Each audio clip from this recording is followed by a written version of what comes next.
Well, basically, we've got a problem with piles. Hello and welcome to Otterwood Cottage, where we're building a beautiful small holding in the heart of the Lincolnshire countryside. I'm Emma and we're delighted to have you along with us.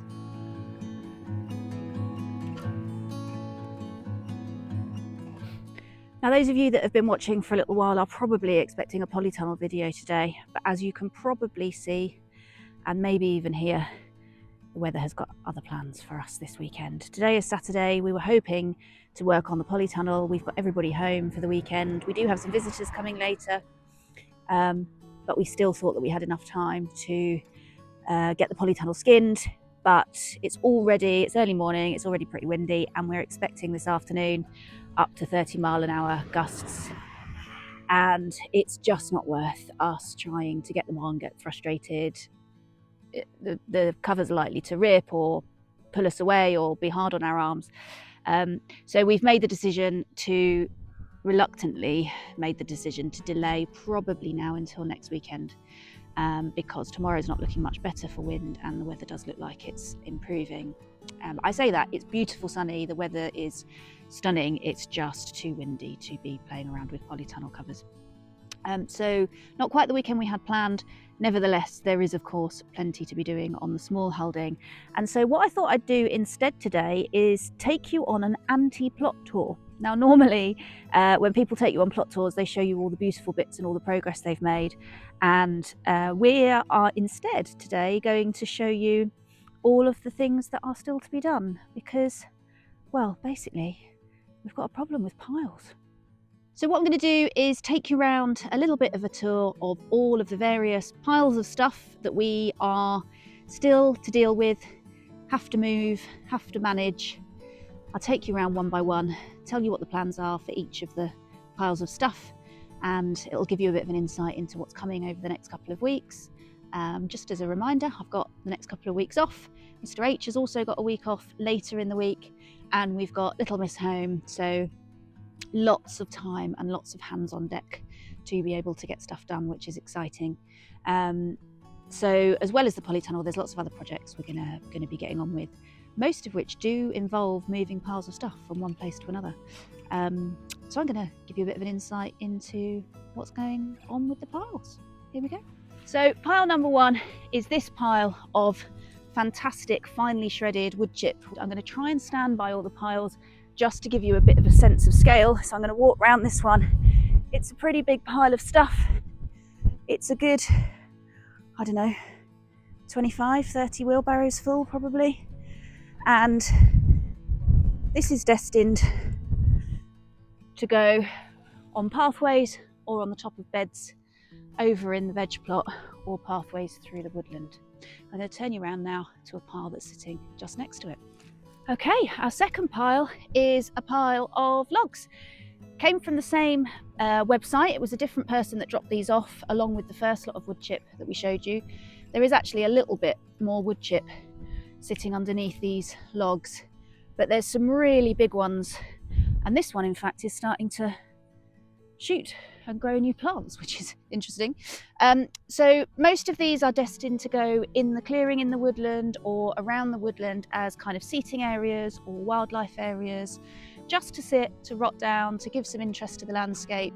We're not going to use it for firewood. We've got actually, I think I've mentioned before, very little. We thought when we first moved here, because there is a log burner and an open fire in the two kind of downstairs rooms, we thought there might be a need to harvest wood to be able to burn here, but because we've got the Aga in the kitchen, which is an electric fired Aga, that actually heats the whole of the downstairs during the winter period, and we're getting to the point now where it's almost too hot, so we're going to have to turn the Aga off. So actually we've lit the fire maybe 2 or 3 times. Really no need to stockpile lots of wood on the property. I guess over time it might be a good thing from a resilience point of view to have some stockpiles just in case, but we are about to have some solar panels installed at the property, so we should be pretty resilient power-wise once they're installed anyway. We've got solar panels and a battery coming. So our heat resilience is actually going to come, I think, from those solar panels and the battery. So we might have a small pile of wood for just in case circumstances, or just those nights where it's nice to light a fire and be able to to look at the flickering flames. But it's not something that, as we'd originally thought, would be a big part of what we do here on the Smallholding. So we are still saying yes if we get contacted to say, do you want some logs? Because we think they're fantastic things to have around for wildlife, for developing mycelial networks as they rot down. So lots of reasons to have logs. These are particularly heavy. We've already moving one of these, bust the wheel on the wheelbarrow. So we've had to fix that. So they're heavier than you perhaps might imagine. So we're going to move these carefully. But there's no great urgency for these ones, either of these two piles actually. No huge urgency. They are here, they need to be moved, but we can move them in our own time. I'll take you over to pile number 3, which isn't actually in a pile. Let me show you what I mean. Right, now pile number 3 isn't actually in a pile yet, and it's the floors inside our barns. You've not been out here for a long time with us. Now these were the stables for the previous owners, so they kept their 5 ex-race horses in here. And what we've noticed, some of it's starting to grow over with grass, so this is becoming more urgent.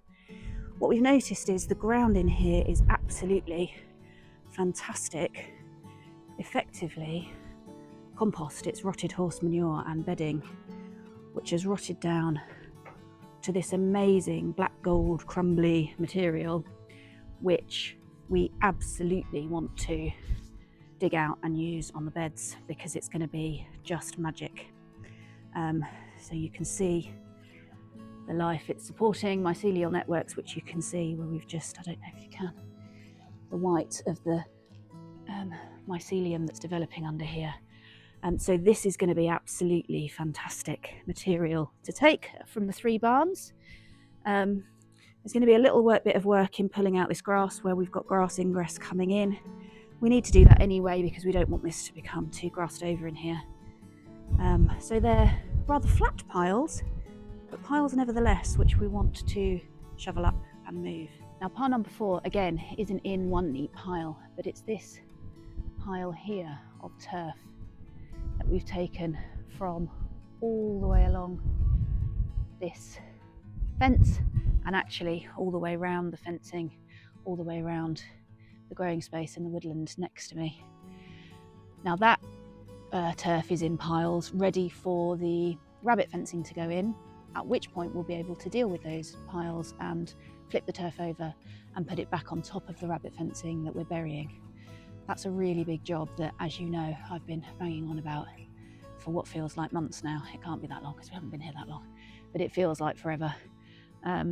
So they're kind of piles that we walk past every day with the dogs when we're taking the dogs for a walk, and look at them and think, we really do need to deal with those. We must get that rabbit fencing put in. And then because of life and everything, we haven't got round to it yet. So that's a big ask for this period of time off. One of the things we'd really like to get done, as well as the polytunnel wind allowing, is this rabbit fencing to go in. But that's going to have to wait until next week when Mr. H is off with me, because that's definitely not a 1 or even 2 person job. That's going to be Mr. H, me and Wilkes, I think, all hands to the pump for that job. And that's pile number 3. Let me take you to pile number 4, another pile that is not yet a pile. Just as I walk through from Cowfields to the woodland, I wanted to show you this spot, which not so long ago you'll have seen completely filled with water right up to the base of that tree. It's a really quite deep dip, and all of a sudden it seems it has dried out with this sun and the wind. So that was pretty much submerged all the way along there and into that dip there. It is completely dry, which means that we've got access through here again, because for ages we were having to walk all the way up to the other end of this row of hawthorns to walk round to come back down to get to this side of Cowfields. Right, so I've brought you through there. Hopefully that situates you as to where we are, and we're heading towards the woodland. And hidden among all of these newly planted trees is yet another pile of stuff that we need to deal with pretty quickly, actually. So the pile here in the woodland that is not yet a pile, but very soon will be, is this, which is the grass clippings that we took from when Wilkes did that amazing and epic mow with the hand push mower of this 1.5 acre space. 2 cuts, so effectively 3 acres of mowing with a push mower. It was quite some effort, but for obvious reasons we didn't have the grass collector on, because you would have spent more time emptying the grass collector than you would mowing. And that was fine whilst we were getting the trees ready and planting. We didn't need to do anything with these, but over time we are going to need to repeatedly keep mowing this area in between all of the planted trees, because we need to protect these trees from the grass competing with them. And there's 2 ways to do that, or 2 ways which we are going to do that. One is to create a circle. Let me find one. So around the base of each tree, you can see there's a tiny bit of cardboard currently. That's not enough, but we didn't have enough cardboard to do it all at once.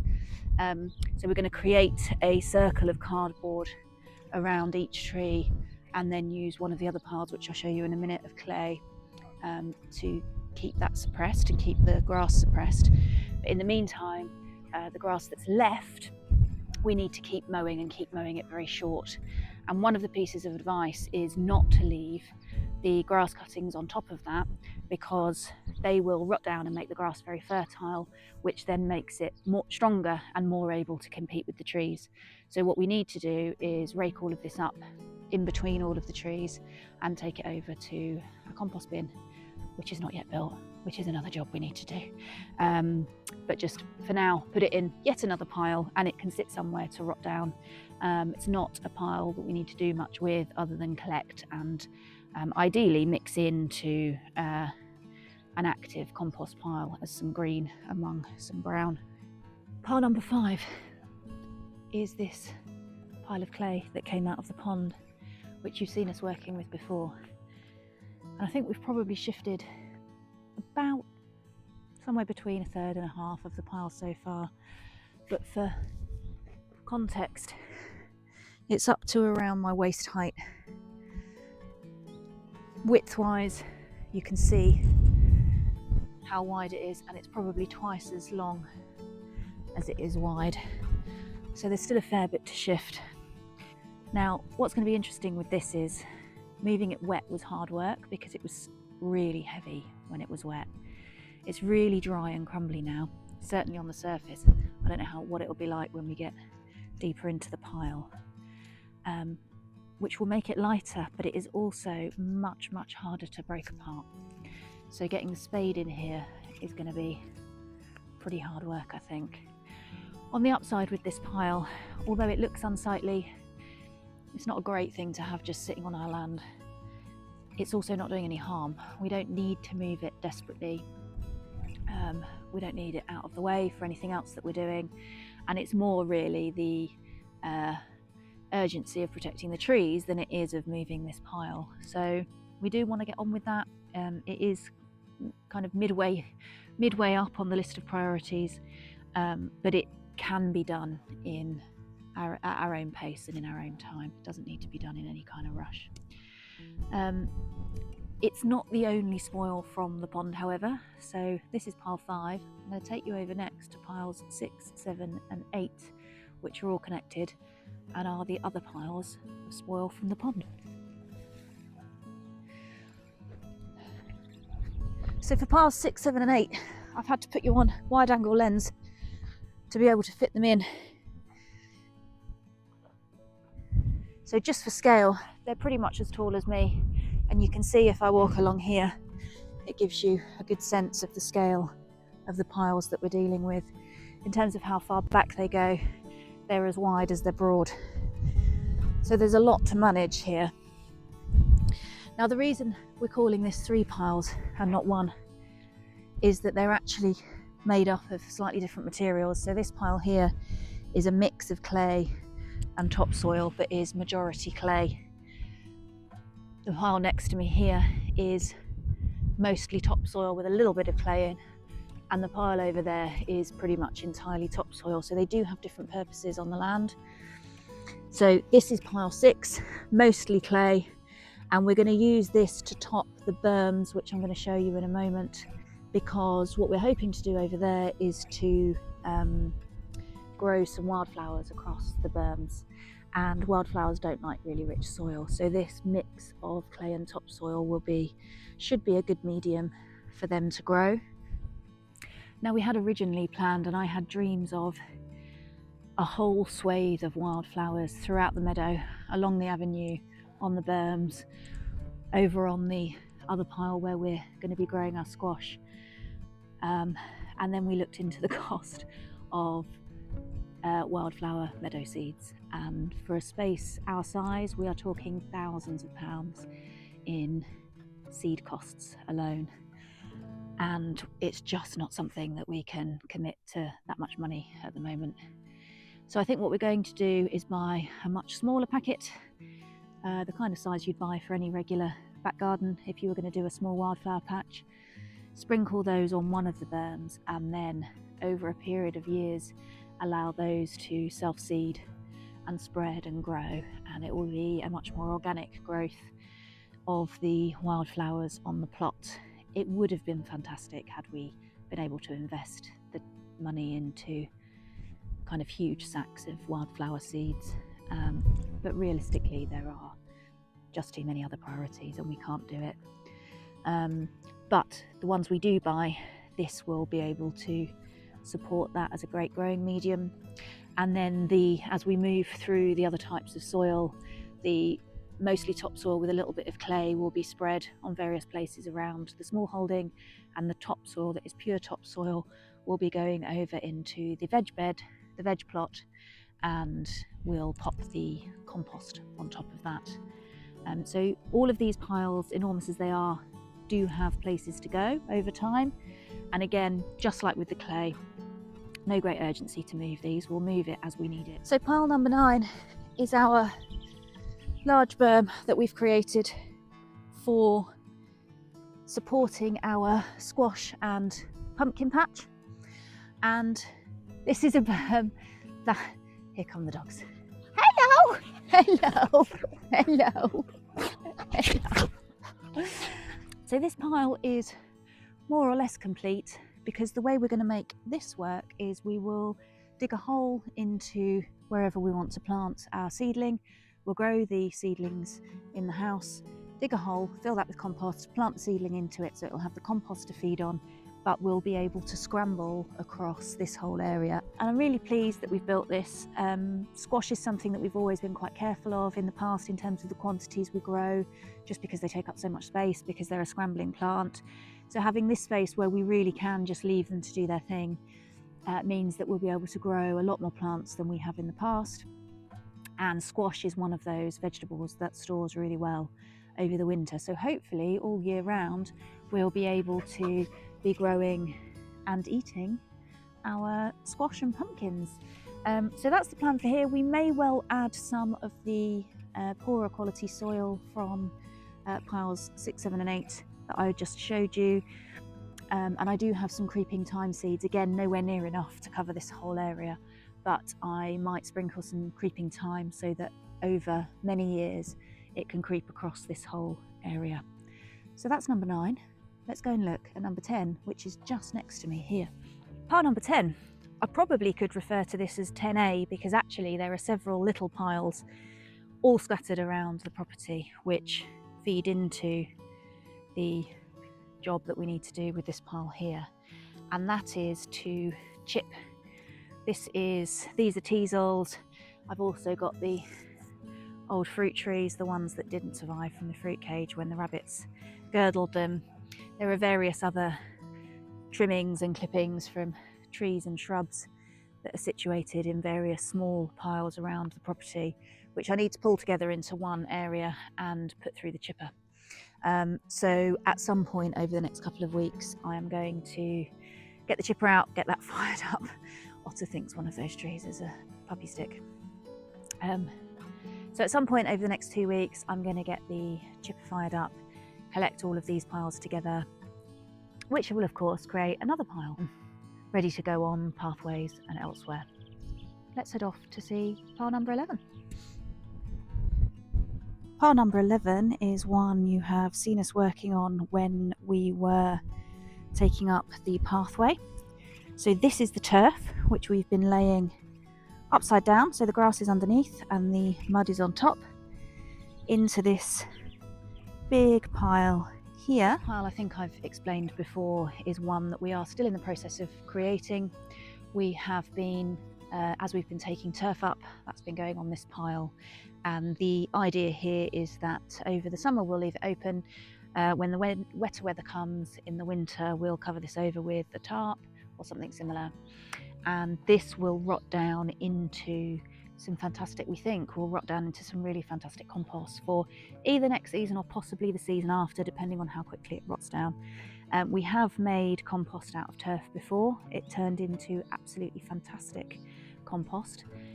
We're hoping, we did that in a Dalek bin on a very small scale on our old property, so we're hoping that on a larger scale that will work. It may be that we need to turn it, but we'll cross that bridge when we come to it. We can always turn it once it starts to rot down a little. But this pile is still being worked on and is a pile that's being built up rather than one that we need to dismantle and put elsewhere. Number 12 coming up. Pile number 12 is our pile of compost, which, as you may recall, was over there on the hard standing, and we moved slowly over time to this space here, and eventually this will be moved into the veg plot, which you can see pretty well marked out by the turf that we've removed. So that will be layered up. Oh, the wind is bad, let me move, hold on. So I've got all of the various piles in shot now. So we've got the veg plot here, which will be our growing space for most of our veg. Piles 6, 7 and 8 that I showed you before. Pile 8 is mostly topsoil, so that will be coming across here to the growing area, the veg plot, and then this compost will be our mulch going on top of that. So this doesn't have far to move, just to there, but this can't move until that pile has been shifted over here. Pile number 13 is currently in 2 piles, one this side of the drive and one slightly smaller one this side, and this is the shingle that originally was on that bed over there, which if you've been watching for a while you may remember seeing me remove. So the plan for these piles of shingle are to help us with pathways where the woodchip isn't working particularly well. So initially at least a barrow load of it, probably 2, is going to go up to the entrance of the fruit cage where we had woodchip in the doorway entrance, but where it got so flooded in that area, the woodchip was just floating and sitting on top of the water, and that wasn't working at all. So we're going to move some of this shingle to that area, and then the rest of it will be just placed in similar places around the Smallholding where we need something a bit heavier and a bit more robust than the woodchip. Last pile coming up, number 14 next. And finally we are on pile number 14, which is our pile of woodchip, which is about a third of the way depleted.